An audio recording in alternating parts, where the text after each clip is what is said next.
kind of a disappointing video to make, but I feel like if I want to be a part of the Camaro community and be able to talk about what's going on, we got to talk about the good, the bad, and the ugly. And we're going to talk about this ugly refresh Chevrolet has brought to the 6th Gen Camaro. Because I'm going to put some pictures up on the screen and I'm going to reference them as I talk with my phone, but it's not good. And I just want to say real quick, like I said, I'm still out in the Middle East doing some things with the Navy. So this video, the quality, I'm using my GoPro. Like I said, I don't have my DSLR, my complete setup to make this video a little bit better. So I'm just rocking with the GoPro. The lighting in here, I guess they like everything to be dark in this country or in this side of the world. So we're just going to roll with what we got. But basically, I just want to talk about how Chevrolet just kind of dropped the ball, to be honest. Like, you had the whole automotive industry looking at potentially pushing the Camaro, and I know this is just a refresh, so there's always room, but it's kind of like one of my good buddies, Greg, he said Chevrolet refreshes are never really that good. If you look back on it, Corvettes really don't have a refresh, they just have a new generation. They might have added little stuff, and usually the refresh for a Corvette is like a Grand Sport. Grand Sport just mixes everything together and gives you a slightly different styling. But basically, if you look at any other Chevrolet refresh, any other car, like if you look at the 5th Gen Camaro, honestly, it wasn't that much better than the refresh, the original version of the refresh. Any other cars besides just their sports cars or muscle cars that we care about. Only one that had a good refresh, and he said it was the Chevrolet SS sedan.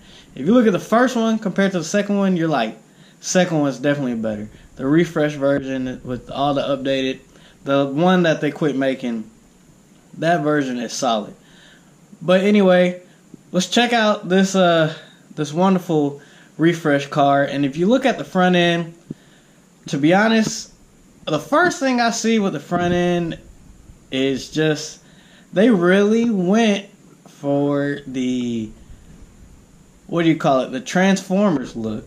And I've been seeing people on Instagram saying it looks like a Charger and a Chevrolet Cruze had a baby together. And it really does. Like, you see all the grill pieces and all the just plastic that you know is there, and then you got the little black middle section that Dodge throws in.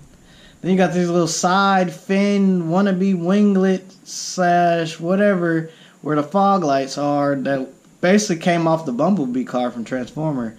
But one thing I noticed is if you look at it, that SS emblem is just not just the SS emblem, but the bow tie are just out of place. Like, well, number one, I want to know why the bow tie is there at all. I think it would have looked better up in the grill, to be personal, my personal opinion. And I think the SS emblem would have been down in the lower grill like it is in the, I guess you could say, 16, 17, 18 cars. Down in the lower section, it would add a little bit more balance. The top is very cluttered. The top of that grill section is very cluttered. The headlights flowing over almost to, almost just a quarter of the front end left. Then the SS emblem jammed up in there. The bow tie, it just doesn't look right to me. And then if you look at it, it does look like a Cruze. And if we change the angle a little bit, you'll see this hood. Now the roof line may be similar. It's probably similar. I doubt they would change the roof line like that.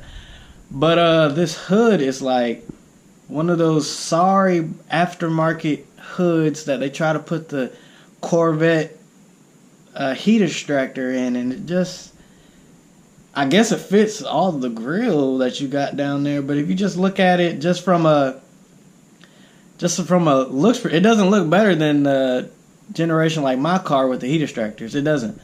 And like I said, it looks like one of those bootleg aftermarket. I will say the headlights look kind of cool. I'll give them that. I don't know if I would extend them that far over, but man, I'll give them credit for that. I'll give them 1 point for that. The headlights are kind of cool.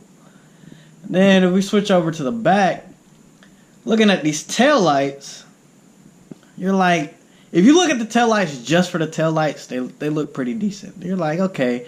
But then you look at the car overall. To me, the car is very angular, very sharp points and ends and edges with round taillights. That doesn't go together. And then I will say the one part that I can look at this car and be like, now that's cool, is the rear bumper, the bottom section towards the lower diffuser area where it's kind of bulged out. I kind of like that. I don't know if that would be something that would look good on my pre-refresh car, but it's not bad. That's not bad. Whoever designed that, whoever took the time, that's not bad. I'll give you credit for that. But like I said, the taillights, okay, moving on. The wheels are ugly too. The wheels, I kind of skipped over those real quick, but they're ugly too. And then if you look at the RS and the 2.0T 1LE package, even with the painted body lines and without all the winglet looking type stuff, it's still I can see. Now I will say the 2.0T 1LE version, it'll sell because it'll be very affordable, but you get 1LE performance for someone who looks at a car like a V8 1LE is like, dang, I really want it, but I don't have to have the V8. I don't have to have, they want gas mileage, they want fuel economy, but then they want to be able to track it. There are people out there like that, and we have to realize that. Me being a muscle car guy, or anyone else that I know, the people that I hang out with, we love V8s. We'll respect a powerful V6, okay, sure. But a 2.0T, I mean, it's twin turbo. Those motors do make power. I will say that. They are no slouch. Let me say that. They're no slouch, but there are people in the car industry who don't care about V8s, and we just have to live with it. Unfortunately, I hope the V8 never dies, but let's be honest. The end for V8s will come eventually. It's just the way that the world's going, and you got to be more efficient. And V8s are not the most efficient system out there. But if we look at this convertible as well, I will say the wheels on this car are not bad for a factory wheel. They're kind of cool. It's just looking at the styling. Now I know the tech and the features in this car are good, and I know that's probably going to be a good selling point for someone who's going to buy this car. It's probably going to be because of the interior. For me personally, when I bought my car, it was because of the interior. I don't know if I ever shared this with anyone on YouTube, but I had the option between two 5th Gen ZL1s, a white one, automatic, 4,500 miles, and a burgundy one, manual, 1,500 miles. Both 5th Gen ZL1s, and ordering my car. I decided to order my car because I love the 6th Gen interior that much. The 5th Gen interior just, you compare it to the 6th Gen, it doesn't cut it whatsoever at all, not even close. But like I said, interior is gonna be a selling point to any car, not just the Camaro. So I know the interior is gonna be on par. But like I said, overall, this car is just not doing it for me. But I feel like I see where Chevrolet feels this will sell. I will give them that. They have mixed it up with, like I said, the 2.0 turbocharged 1LE package. That'll sell. It'll be cheaper than even the V6, of course, obviously, but then cheaper than the V8. It'll perform just like the V6 and be cheaper. So I'll give them that. And you got room to make boost and make power with those turbos. But this SS, you might as well just go get a used 6th Gen or get a ZL1, get a 5th Gen. I couldn't, but I will, like I said, I will see and I understand where Chevrolet feels this car will sell. If you look at the styling, the current styling on the market cars that are selling, they look like this. They have these type of styling cues.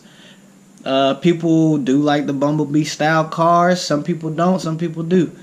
So, like I said, I can understand where Chevrolet's coming from. It is what it is. But like I said, guys, when I get home, I have plenty of parts. We're going to work on a good 6th Gen Camaro of mine. And we're going to get back into it. I just want to pump out some content while I'm here. Take advantage of the situation and this somewhat sad reveal for Chevrolet. But Make sure you subscribe. Check out my other videos as well. Check out my previous video of me at the F1 race if you haven't already. Just some more content, like I said, to put out there. But I appreciate you watching. If you watched this far, you're actually interested in what I'm saying. Subscribe. Check it out. I got more coming. Plenty of stuff. So I appreciate you. Have a good day.